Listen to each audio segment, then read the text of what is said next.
जो पुत्र हैं वो पुलिस का जॉब करते हैं, उनकी माता सरपंच है, पिता का जेडीयू के कार्यकर्ता है, इसलिए पुलिस उन पे कोई कार्रवाई नहीं करती है। उसकी मम्मी बोली कि ना रहेगी बाँस न बजते बाँसुरी, ई नहीं रहते न झंझट होते, एकरा हम मारे के फेंक दै छिए। तेतर साहनी मेरे बाल खींच लिए और मुझे थप्पड़ से मारे भी। उसके भाई भी मेरे साथ मारपीट किए। मैंने फ़ोटो दिखाई तो उसकी बहन प्रेमलता मेरे हाथ से फ़ोन छीन ली। ये जान के पीछे पड़े हैं, सोचते हैं कि इसको रोड एक्सीडेंट में मरवा दें या गोली चलवा दें। इस मुख्यमंत्री श्री नीतीश कुमार जी से अनुरोध करती हूँ कि मुझे न्याय दिलाने में सहयोग करें। प्यार मोहब्बत और इश्क जब फरमान चढ़ती है तो दुनिया की सारी दीवारें छोटी पड़ जाती है और वो टूट सी जाती है। जी हाँ, ऐसा ही एक मामला बेगूसराय जिले के छौराही ओपी थाना क्षेत्र के परोरा गांव की है। जहां एक युवक ने लड़की को झांसा देकर प्यार किया और प्यार होने के बाद जब उसकी नौकरी लगती है तो उसके बाद शादी से इनकार कर देता है और यहाँ तक मामला आया कि लड़की को जान से मारने का भी प्रयास किया गया। मैं उस पीड़ित शांति कुमारी से बात करता हूं, जिनके साथ 16 अगस्त की रात जानलेवा हमला कर यहाँ तक कि उसे मारकर फेंक दिया गया था। शांति, क्या हुआ था तुम्हारे साथ? मैं शांति कुमारी, ग्राम पोस्ट परोरा। दीपक कुमार उनके पापा तेतर साहनी जो जेडीयू के कार्यकर्ता हैं, उनकी माता सरपंच एकम्बा पंचायत के वर्तमान सरपंच पद पर है। दीपक कुमार कांस्टेबल के रूप में कार्यरत है। उनके और मेरे बीच लगभग 2 वर्ष से प्रेम प्रसंग चल रहा है। दीपक कुमार 15 अगस्त को जब घर आया तो हमको बोला कि चलो मेरे घर वहाँ पे मिल लेंगे, सबसे बातचीत घर में हो जाएगी। तो वो हमको रात करीब 12 बजे वो कॉल करके हमको अपने घर से वो अपना घर ले गया। कॉल किया था, कोई साक्ष्य है? हाँ है साक्ष्य, कॉल रिकॉर्डिंग भी है मेरे पास। उसके बाद जब दीपक कुमार अपना घर हमको ले गया तो शादी किया था, तो हम बोले अब हम यहीं रहेंगे। उनके माता पिता भी वहाँ पे मौजूद थे। तो दीपक कुमार बोला कि मम्मी पापा को भी बता देते हैं। तो उनकी मम्मी पापा को उठा के लाए तो बोले कि हम इस लड़की से शादी किए, हम इसी के साथ रहेंगे। उनकी मम्मी पापा भी बोले कोई बात नहीं, हम तुमको इसी से शादी करवा के अपना घर लाएंगे। उसके बाद दीपक कुमार बोला कि देखो मैंने मम्मी पापा घर वाले सबको बता दिए सारी बात, अब तुम्ही को अपना घर लाएंगे। अभी के लिए 15 अगस्त को रात ले गया था तो बोला अभी के लिए चलो मेरे साथ, तुमको घर छोड़ देते हैं। जब भी आप ड्यूटी पर से आते हैं तो हर बार बोलते हैं कि हम अपने घर वाले को सारी बात बताएंगे, अभी तो बता दिए न, तो अब हम यहीं पे रहेंगे। बोला कि नहीं चलो ना, हम तुमको घर पे छोड़ देते हैं, कुछ दिन के बाद हम तुमको अपना घर ले आएंगे। बहला फुसला के हमको 15 तारीख को रात में ले गया था ना घर, हमको वापस पुल है ना सैनिक रोड, वहाँ तक आके हमको छोड़ दिया। छोड़ने के बाद उस टाइम हम बोले कि जा तो रहे हैं, लेकिन फिर ड्रामा करिएगा कि नहीं, फिर दहेज वहेज का लफड़ा बोल के हमको बहला फुसला के फिर आनाकानी करिएगा घर ले जाने से। इसलिए घर में अभी सारी बात बता दिए हैं, तो अब हम आप ही को साथ रहेंगे, आप ही के घर आएंगे। तो बोला ठीक है, तुम निश्चिंत रहो, हम घर वाले को बता दिए हैं तो तुम ही को लाएंगे। तो हमको घर भेज दिया, हम घर आ गए। घर आने के बाद जब हम 16 तारीख को दिन में उसको कॉल किए, कॉल करने के बाद फिर आनाकानी करने लगा घर ले जाने से। बोला कि मेरी मम्मी पापा उस टाइम रात में तुमको बोल तो दिए अपना घर ले आएंगे, लेकिन अभी मेरी मम्मी पापा बोल रहे हैं कि नहीं, जब तक दहेज नहीं देंगे 10 लाख रुपया, एक 4 चक्का गाड़ी, 10 भरी सोना, तब तक हम उसको अपना घर नहीं लाएंगे। तो मैंने बोली कि आपके मम्मी पापा रात में तो बोले थे कि हाँ तुम इससे शादी किए हो तो हम तुम्ही को लाएंगे। तो बोला ऐसा ही बोल दिए, तुमको बहला फुसला के घर भेज दिए ताकि तुम यहीं पे ना रह जाओ। तो हम बोले ये, तब हम बोले कि, तो बोला कि हम, तब हम बोले कि अभी आप क्या कर रहे हैं? तो बोला हम खाना खा रहे हैं। तो हम बोले कि आज आ रहे हैं, दिन में ही बोले हम आ रहे हैं आपके घर। और तो मैंने बोली कि ड्यूटी पर भी मुजफ्फरपुर जाइएगा? तो बोला कि हो सकता है जाएंगे, नहीं तो नहीं भी जाएंगे, एक दिन होवे किया है, होगा तो जाएंगे, नहीं तो नहीं जाएंगे। तो फिर हम सोचे कि अभी दीपक घर पे ही है तो हम जा रहे हैं उनके घर पे। फिर हम उनके घर पे करीब रात 12 बजे साड़ी सिंदूर जो भी था मैंने करके गई, क्योंकि शादी किया था तो सारे ड्रेस में सब गए थे उनके घर पे। गए तो उनके घर पे गए तो दीपक जिस रूम में सोता है ना, वहाँ पे उसी के दूरी पर उनकी मम्मी पापा सोए हुए थे। तो मैंने पर्दा हटाई तो शायद देखे तो बाहर से दरवाज़ा लगा हुआ नहीं था, अंदर से लगा हुआ। तो हम समझ गए, उसका चप्पल भी, दीपक का चप्पल जो पहनता वो चप्पल भी मैंने देखी, तो हमको लगा दीपक घर पे ही है। तो उनकी मम्मी पापा के सामने गए तो उनकी मम्मी पापा उठे, तो वो हम बोले कि दीपक को उठाइए। तो बोला कि चलो ना, उस रूम में दीपक है। जिस रूम में दीपक सोता है वो रूम को दरवाज़ा नहीं खटखटाया, बगल वाले रूम में हमको ले गया। तो उस रूम में गए तो प्रेमलता थी, उसकी बहन सोई हुई थी, तो उसकी मम्मी उसको उठाए। उसके बाद पप्पू आया, पप्पू उसका भाई और तेतर साहनी उनके पिता, उनकी माता सुनीता देवी और प्रेमलता कुमारी, वो सब वहाँ पे रूम में मौजूद थे। उसके बाद मेरे साथ बदसलूकी करने लगे, बदतमीज़ी से मेरे से उनकी मम्मी, उनकी बहन, भाई, सब उनके पापा बात करने लगे। तो हम बोले कि दीपक भी यहीं पे है, उनको बुला के लाइए, तो सारी बातें सबके सामने होगी। तो बोला कि दीपक है या ना है उससे हमको कोई मतलब नहीं। तो उसकी मम्मी बोली कि ना रहेगी बाँस ना बजते बाँसुरी, ई नहीं रहते न झंझट होते, एकरा हम मारे के फेंक दै छिए। तो सब मेरे साथ तो मतलब मारपीट करने लगा। तो हमको शौक लग गया कि अचानक ये सब मेरे साथ क्या कर रहे हैं।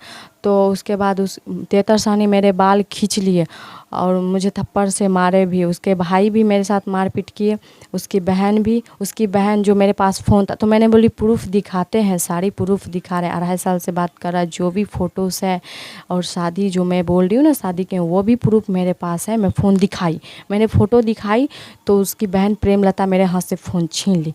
छीनने के बाद क्या कि फ़ोन वाला जो पिन होता है ना, पिन लगा के सिम मोबाइल का तोड़ दी। तोड़ने के बाद वो मोबाइल ना पप्पू को हाथ में दे दी, पप्पू ले लिया फ़ोन। उसके बाद फ़ोन रख लिया। तो मैंने बोली मेरा फ़ोन वापस दीजिए, जो भी प्रूफ है मेरे फ़ोन में ही है। तो बोला कि ना रहेगी प्रूफ तो तुम कैसे सब। हम बोले कि सबको बता देंगे कि आप मेरे साथ क्या किए हैं, और बात रही शादी वाली तो हम वो सबको प्रूफ भी दिखाएंगे। तो बोला तुम्हारे पास प्रूफ रहेगा तब ना सबको तुम प्रूफ दिखाओगी, प्रूफ कर रही हो। तो मेरे साथ मारपीट करने के बाद हम बेहोश हो गए।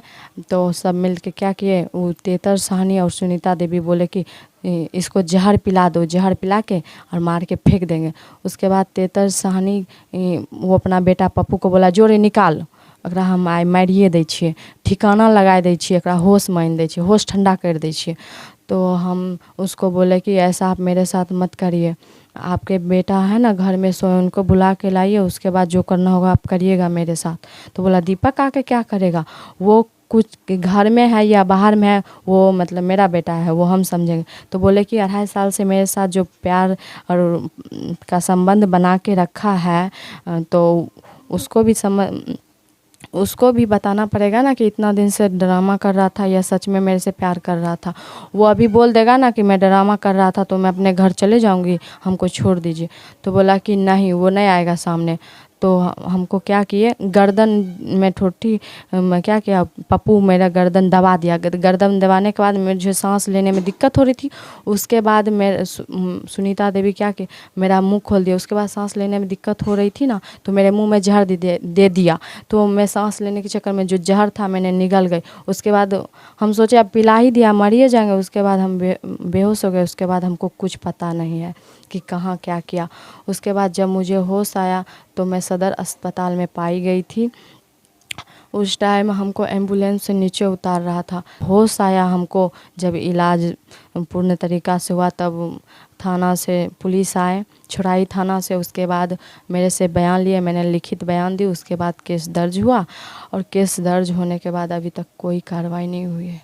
अब तक किसी की गिरफ्तारी वहाँ पर जो तेतर साहनी या उनका पुत्र दीपक या फिर उनकी जो माँ है, उन परिवार में से किसी की गिरफ्तारी नहीं हुई है? अभी तक पुलिस कोई कार्रवाई नहीं करती है। अभी जो अभियुक्त अपराध जो किए हैं मेरे साथ, घोर अपराध किए हैं तेतर साहनी जो जेडीयू के कार्यकर्ता हैं, सुनीता देवी जो एकम्बा पंचायत के वर्तमान सरपंच पद पर हैं, उनके बेटा दीपक कुमार जो मेरे साथ प्रेम संबंध में 2.5 साल से है। आपके साथ शारीरिक संबंध भी बनाया था? मेरे साथ शारीरिक संबंध भी बनाया और मेरे से शादी भी किया। यह भरोसा दिलाया कि जब हमको जॉब हो जाएगा तो हम तुमको अपना घर ले जाएंगे। भरोसा दिलाने के लिए काली मंदिर जो सैनिक रोड के बगल में है, वहाँ पे मेरे मांग में सिंदूर भी भरा और यह कह के भरोसा दिला कि हम तुमको अपना अपना घर ले जाएंगे जब हम आपको यह पता था कि जब शादी करेगा या ना करेगा, इसको लेकर आपने अपने परिजन से कभी बताए थे? शादी को लेकर नहीं बताए थे, लेकिन बातचीत हो रही थी तो इतना लंबा हो चुका था हम दोनों के बीच, तो हम बोले कि शादी करेंगे, जो भी होगा हम उसी से करेंगे, चाहे उसका जॉब हो या ना हो, लेकिन हम उसी से शादी करेंगे। आपका बयान वहाँ कोर्ट में लिया गया था? जो मेरे केस के आयोग मंजू दीदी है छौराही थाना में, वो हमको यहाँ कह के बुलाई कि तुमको हम 161 का बयान लेंगे, 161 का बयान होने के बाद तुमको 64 का बयान होगा, 164 का बयान। तो मैंने उनके पास गई, मैंने जो भी मेरे साथ घटना हुआ मैंने बयान के तौर पे, वो बोली 161 का बयान, तो मैंने सारा बयान दी। उसके बाद मुझे बोला मेडिकल करवाना होगा, तो मैंने मेडिकल करवाने के लिए भी मैं गई सदर अस्पताल बेगूसराय में, मेरा मेडिकल भी करवाई। अब उसके बाद जब 164 का बयान लेने के लिए मैं उनसे आग्रह करती हूँ, बार बार मैं कॉल करके बोलती हूँ कि मंजू दीदी हमको 161 का बयान करवा चुके हैं, मेडिकल भी हो चुका है, तो मुझे 164 का बयान करवाने के लिए ले चलें। और तो वो बोलती है कि जाके डीएसपी सर से मिलो। तो बताइए 164 का बयान करवाने के लिए हम, मेरी जो केस आयोग मंजू दीदी है वो करवाने के लिए ले जाएगी, तो जब भी मैं बोलती हूँ तो बोलते हैं डीएसपी सर से जाके मिलो। इस तरह के मामले जब आते हैं तो निश्चित रूप से 164 का बयान कोर्ट में कराया जाता है, लेकिन छौराही पुलिस के द्वारा, आयोग के द्वारा अब तक इस तरह का बयान नहीं कराया गया है, जिससे पीड़ित परिवार काफ़ी परेशान है। और जिस तरह से यहाँ पर जो आरोपित हैं उसकी गिरफ्तारी नहीं हो रही है, उसके बाद से लोगों में काफ़ी आक्रोश है एवं मायूसी छाई हुई है। और सीधे तौर पर इनका आरोप है कि कहीं न कहीं पुलिस की मिलीभगत के कारण ये लोग सभी छुट्टा घूम रहे हैं और कहीं न कहीं सरपंच होने के नाते इसका सीधा तौर पर लाभ उठाते हैं, जिससे लोग काफ़ी परेशान नज़र आ रहे हैं। शांति, अब क्या कीजिएगा? अगर छौराही पुलिस आपको न्याय नहीं देती है तो क्या कीजिएगा? छौराही पुलिस अभी तक कोई कार्रवाई नहीं किया है। उनके पापा तेतर सानी जो एकम्बा पंचायत के जेडीयू के कार्यकर्ता हैं और उनकी माता सरपंच पद पर एकम्बा पंचायत के सरपंच हैं, और लड़का कांस्टेबल का जॉब करता है मद्य निषेध में मुजफ्फरपुर में कार्यरत है।